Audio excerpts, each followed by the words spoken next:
Thank you so much for taking time off and joining us on CGTN, Enoch. The pleasure is all mine, Wang Guang. So basically, some people say that patriots administering Hong Kong, this new rule, is a tactic by Beijing to disqualify anyone that is not loyal to the Communist Party of China. What are your thoughts?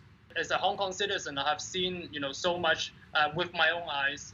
Also, with the rise of this radical localists, with riots across the streets, with people openly advocating for Hong Kong independence, and that's why and particularly the politicians who try to take advantage and really use the election platforms from the chief executive to legislative council to district council for the past decade to really create disturbance to destabilize Hong Kong. So as a Hong Kong citizen, I strongly support to really strengthen and to really implement the idea of patriot governing Hong Kong, which is again nothing new.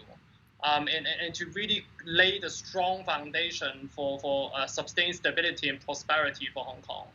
And certainly we have seen people open advocating for Hong Kong independence that already violate the national sovereignty, and people who have run away to Washington to back foreign countries' sanctions against China. That's not patriot.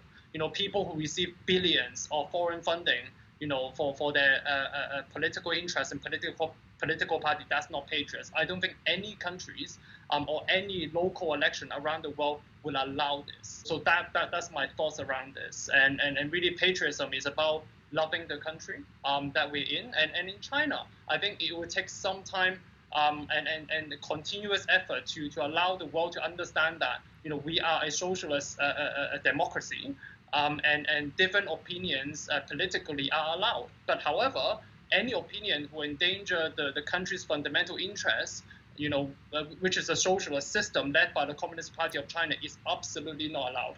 I think we have seen also in 2020 and 2021 that freedom of speech and democracy have its own limits. By example of the Capitol attack, by the example of Donald Trump, the president, being banned from social media network.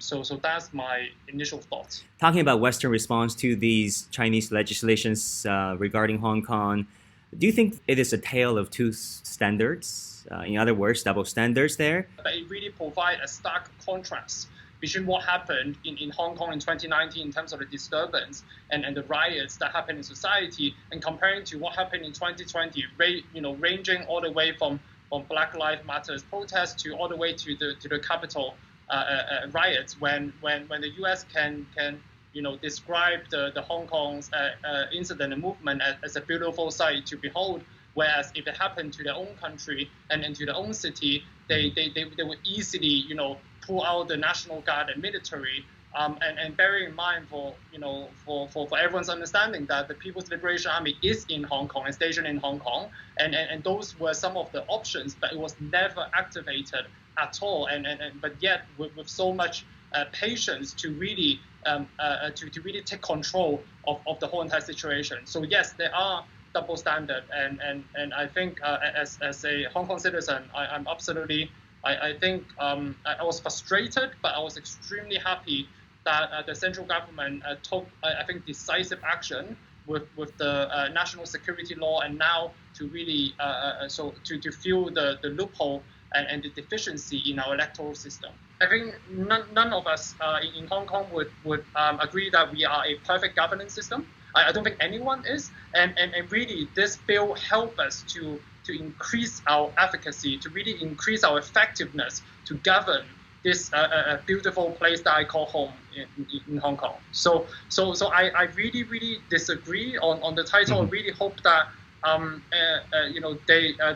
the press from abroad first stop interfering in the internal interest, and if they were to do so, please do some homework and really understand what is behind the bill.